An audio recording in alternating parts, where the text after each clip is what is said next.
यो रिक्सा तान्ने भाइहरूलाई ए उता जा भन्छ, उता जानुपर्ने के छ होइन?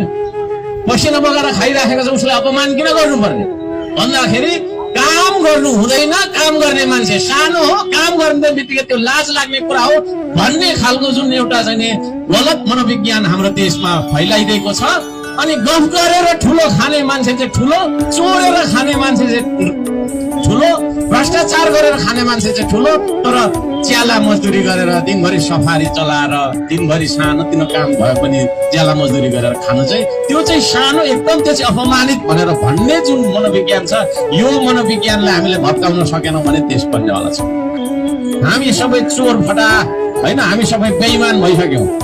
अन्तर्राष्ट्रिय जगतमा त्यही भन्छ हामीलाई, हाम्रो पासपोर्ट देखाउँदा इन्टरनेसनल इमिग्रेसनमा पर फाल्छ, यो फटायो यो भनेर त्यो खालको छवि हाम्रो भइसक्यो।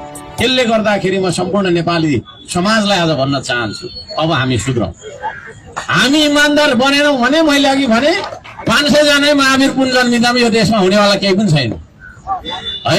1000 जनै हर्क साम्बाङ जन्मिँदा यो देशमा हुनेवाला केही छैन। हामी जसरी पनि हाम्रो देश बनाउँछौँ कि बनाउँदैनौँ? साथ दिनुहोस् तपाईँहरूले मलाई, साथ दिनुहोस् है, बारम्बार भनिरहेको छु कि दिनुहुन्न भने पनि नदिनुहोस्, एक्लै गरिरहेको छु। हिजो म यस्तै भन्थेँ होइन, भान्चोकमा एक्लै कराउँदा